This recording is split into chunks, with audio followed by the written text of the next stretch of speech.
Hello. So, let me give you a little story. So, we all know about my hands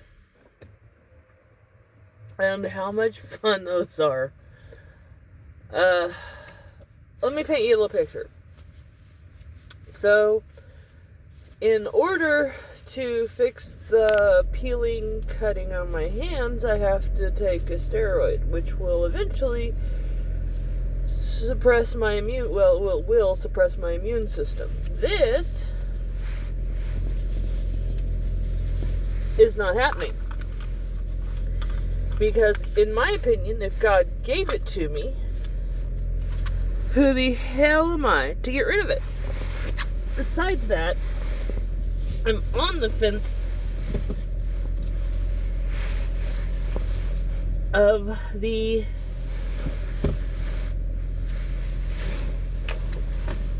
shot, COVID shot.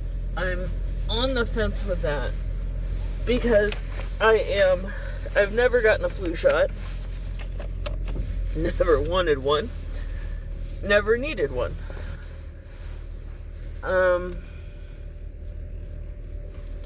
On any given day, whether the start was with my shoulder, but on any given day, my husband has to help me get dressed.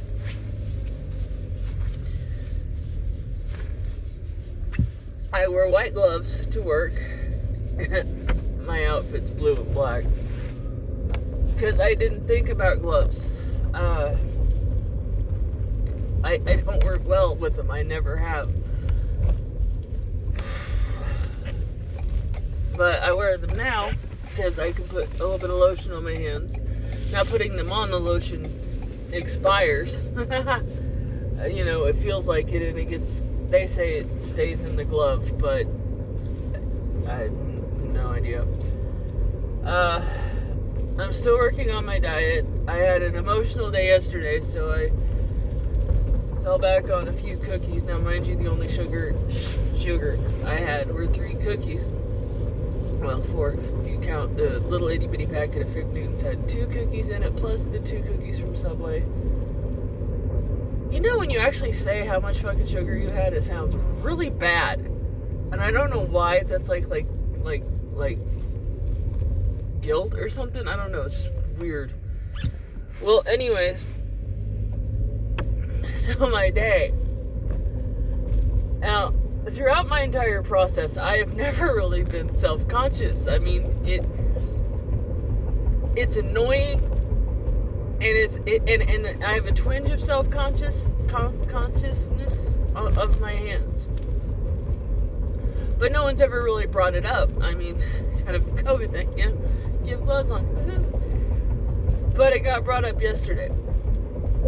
Now, I don't know exactly if I offended the customer or if I offended someone else, but it was brought to my attention that my gloves offended someone because there's a hole cut in the finger because the world is touchscreen and gloves don't work for that. And they're dirty because they're white, and if you've ever been in a retail store longer than 5 minutes, you can actually see dust everywhere because you're touching boxes, you're moving freight, you really get filthy in a retail store. And you don't realize it by the end of the day. Well, gloves show it. So my hands get a little dirty. And she's like, well, do you actually wear plastic gloves over your gloves when you handle food? Yes, I do that. We have to give lids out by having tongs. Like, you have to pick the lid up with a tong and hand it to them for any drinks. Sometimes I'm the only one up there and I get in a hurry and I just grab them the lid and throw it. It's never the part where they drink out of. It's always around the lip, but whatever. That's a health department issue. Okay, don't mean to do it. I just don't think I get in a hurry. But when she told me this, I got in my head. And I haven't cried over people saying anything about me for a very long time, but I broke down. I tried to fight it in front of people, but I was telling my coworker, I said, I need to go to the restroom. I need to deal with this emotional fallout that I had. I get back, she asked, did you call your husband? I'm like, no, because I don't need him starting a scene for people making his wife cry. Because my husband would defend my honor to save my life. He would come up there and make a scene if someone made his wife cry. And because of that, I became self-conscious all day. I tried to hide the hole in my hand, and I tried to hide it, and I don't like feeling like that. And I kept telling myself, everyone's like, everyone else is like, fuck it, it's stupid. It's like, it's not a fashion statement. You obviously need it. But it bothered me. I know they're fucking filthy. I know that they're not attractive. I know that, now mind you, the most, other than the suits, I get a lot of contractors that are fucking filthy as hell, and everyone wants to give you cash, and God, cash is the most grossest thing I've ever in the world. Love to have it, hate cash itself, because it is so nasty. If you see where people store shit and hold shit and you sweat and you hand it to somebody, that is just god awful. And I have been in the cash handling business for 20 years. That could have a lot to do with, because people are just nasty. They'll rub their nose and they'll pick their nose and they'll rub their eye and then they'll touch you by touching their money and touching you. And then you have to picture the hundreds of thousands of people that have touched that money and where it's been. It's been under boob sweat and your foot, and God knows if it's been anywhere else. I mean, cash in itself is nasty. And everyone's like, well, I got it from the bank. Well, that might not be where it originated from. Ugh. But, sorry. Anyway, so that was really, really bad. And my possibly it's an allergy. It's not an allergy. This was an allergy. I'd be swimming in Benadryl.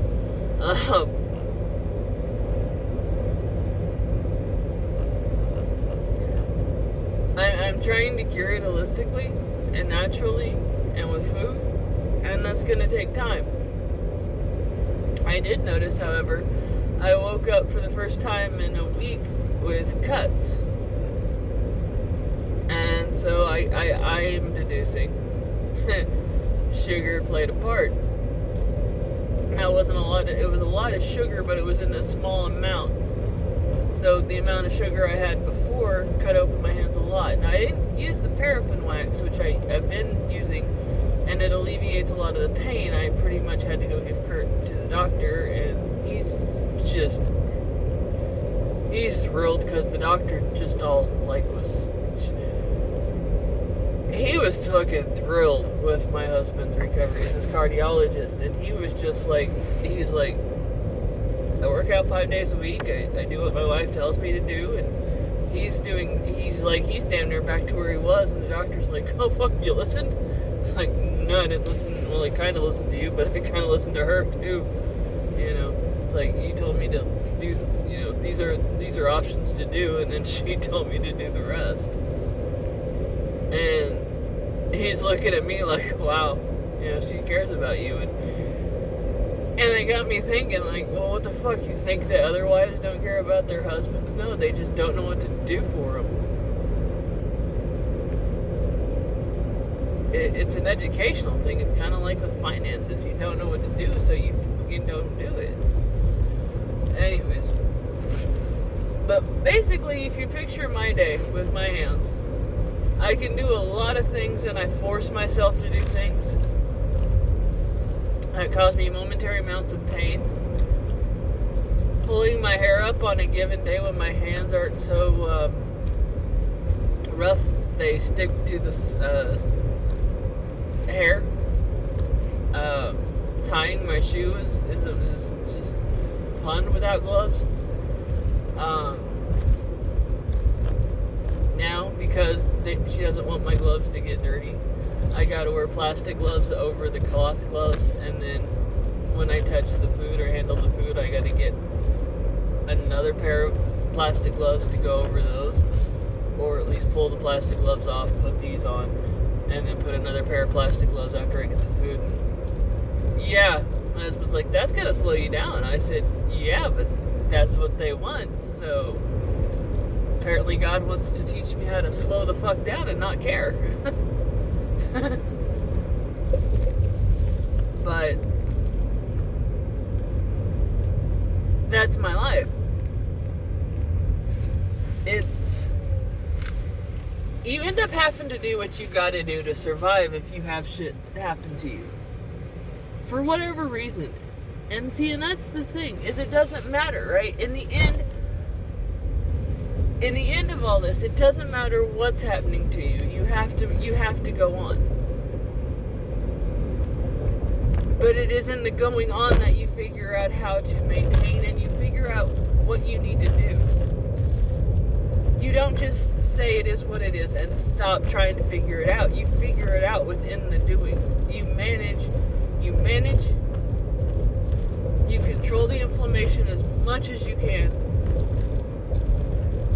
You manage, you maintain, and you learn.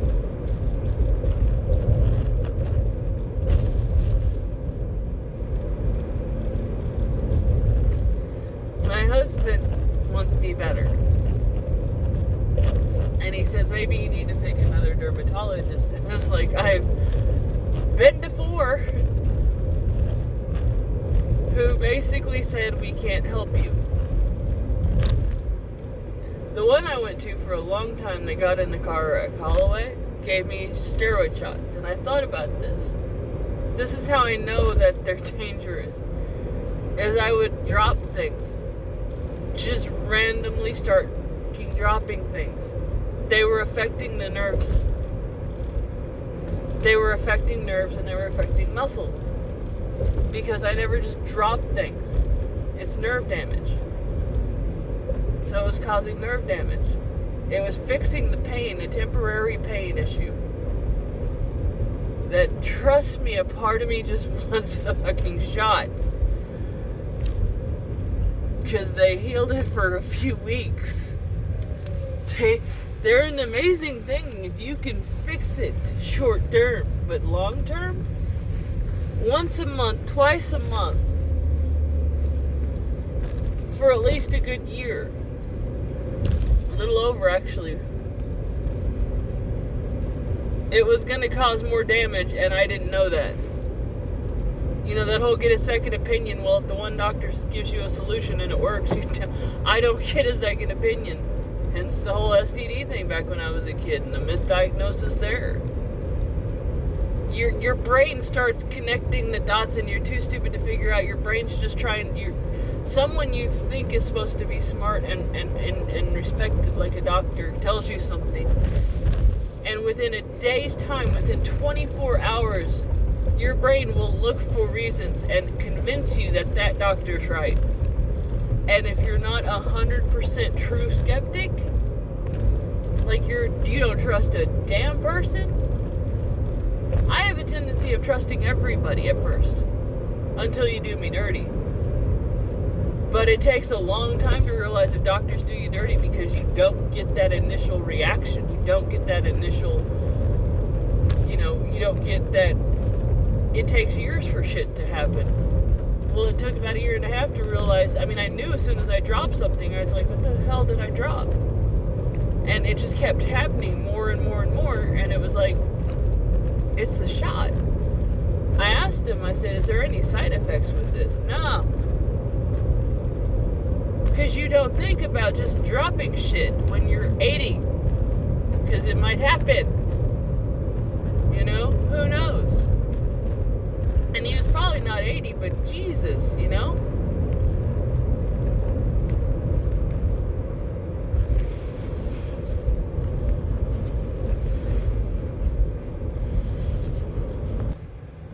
So, It helps in the short term, didn't help in the long term. The cream that they gave me,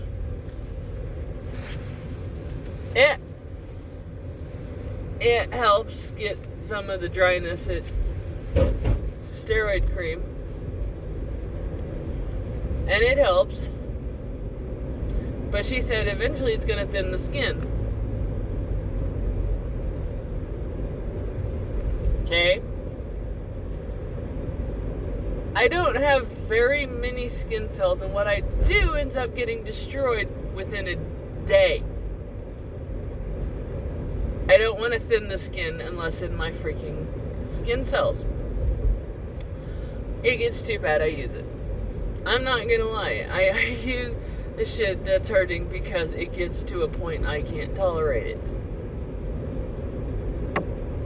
Like I said, I've spent 2 or 3 days, I baby it, I do my homework, and then within 3 days I destroy it at work.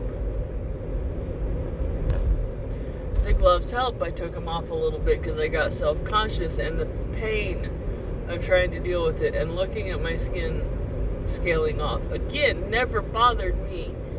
But for a health concern in a place where you sell hot dogs and tornadoes and stuff like that, yeah, I'm going to put some gloves on it. If they get nasty, I'm sorry. Dirty ass fucking gloves, a little bit of dirt on the fucking gloves is so much better than skin falling off on your damn food. But we're going to put the plastic gloves over the cloth gloves, and I'm going to try to get the self-conscious thoughts out of my head. You know, the downfall of someone having depression and anxiety is the fact that when you get freaking triggered, and you can actually, and sometimes you can actually go, holy shit, I just got triggered. That to fight out of the cave that your mind is starting to talk you into sucks. It's kind of like free falling. Soon as you realize you just fell over a freaking cliff, you start scraping the walls, scraping for anything to hold on to, not to put you in a hole. Now, I honestly think depression's enough for everybody, because you have to be so self-freaking aware to catch yourself. Some people can do it instantaneously. God, I hope I get there. Honestly, I love the fact that my life is so busy, because if I didn't have the busyness of my life, I would fall a whole lot faster. It wouldn't be a bounce off the cliff type of thing, try to grab your footing. It would just be a straight shot straight down. So for anyone that has depression, if you want to actually manage it, find a life. Get a life. And I mean that with all due respect. Get a freaking life. Be busy. Not busy with stupid shit. Actually find something, a purpose, a lifetime, and stay on it. It helps. It's kind of like how exercise helps with anxiety and depression. Why? Because you're so busy thinking about what you're doing.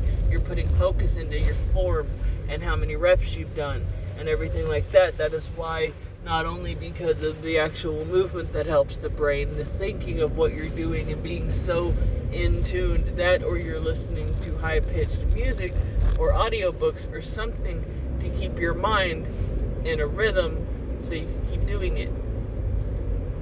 I have yet to be able to do this because I'm backlogged in school and I've got to do 100 other things. And I want to, but I'm not finding my rhythm to work out. I'm hoping my hours get cut soon so I can. Or I will have to figure out how to cut them.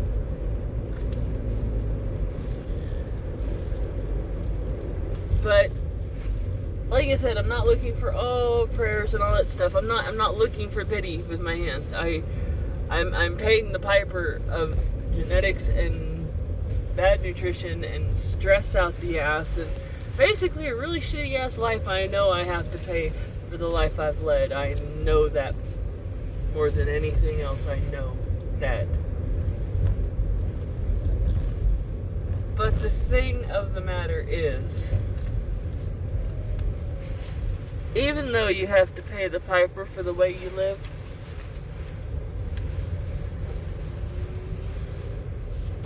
you got to try to figure out how to fix what you have.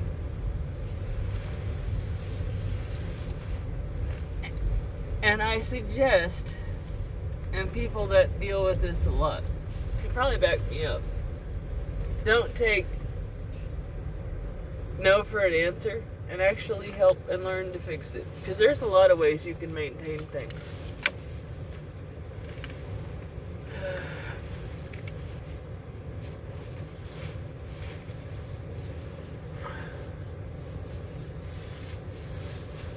I guess I'm just in my head. Because it's not easy trying to have to depend on another person for just basic stuff. And I think, what would I do if I didn't have my other half?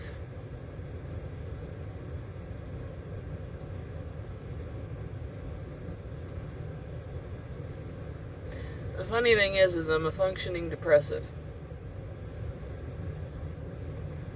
Kind of like a functioning alcoholic. You have depression, but you still get up in the mornings because you still have that. You have to do this. And I think there's nothing more than the brain fighting itself. Where you have part of it that you want to die and curl up into a ball and just say, fuck it. You don't want to deal with the pain. You don't want to deal with the shit that you have to deal with.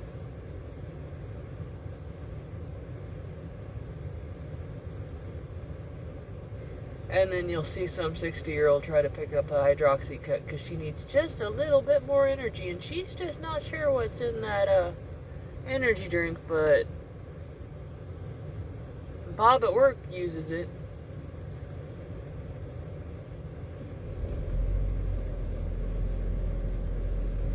Or you learn something new of what food can do. And you hear another person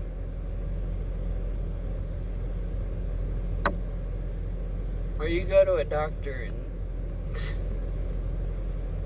they call you a fool, but they can't answer what's wrong. And this absolute drive kicks in through the depression.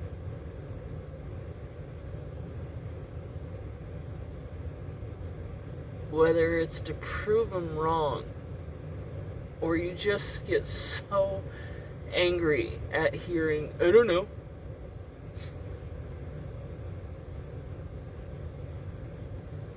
That you have to find the answer.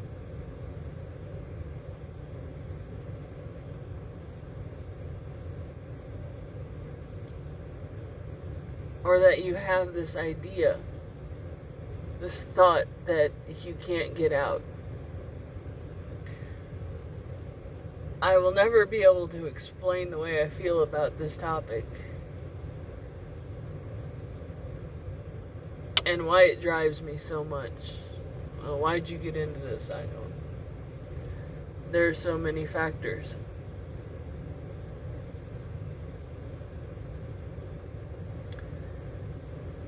Why that in the middle of a line I will look at someone's food just because I'm curious and read it. And I think I'm looking at it because it looks good, not knowing that I can't eat it. Looking at a TV dinner and wondering, can I fix that? Because I sure as hell can't eat the box. People feel bad for me because I don't go out to eat, and then I go out to eat. Like, my mom buys me dinner because she wants to do something nice because she doesn't know how to deal or to talk or to her daughter anymore, because it's like overnight she changed and she doesn't understand. I'm not sure how to tell my mom I don't understand. But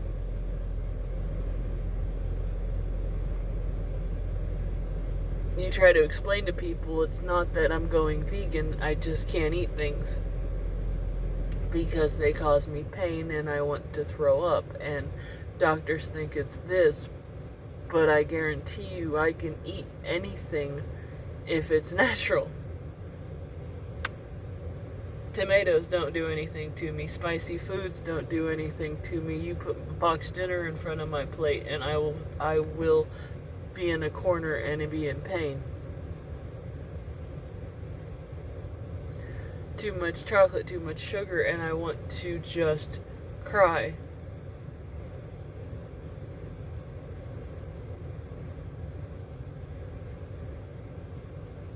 And to go through this and be the sugar junkie that I am, and be the person that doesn't want to cook all the time, that feels bad that their husband has to cook all the time, but can't go, hey dear, let's go.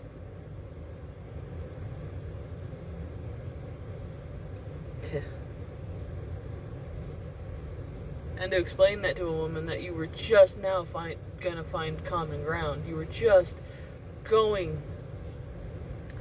You could be able to talk about food, and you could be able to talk about things that because y'all were on the safe page, and then all of a sudden overnight,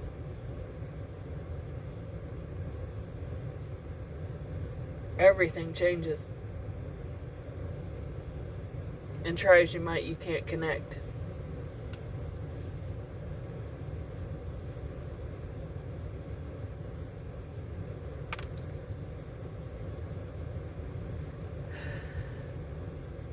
Like I said, don't feel sorry, because I don't. I'm just climbing out of a cliff. Climbing out of a ravine. And sometimes I just need to scream on the climb up. But just know if you're going through anything, you're not alone. That I will always be here. And my prayers are always with you. Love y'all.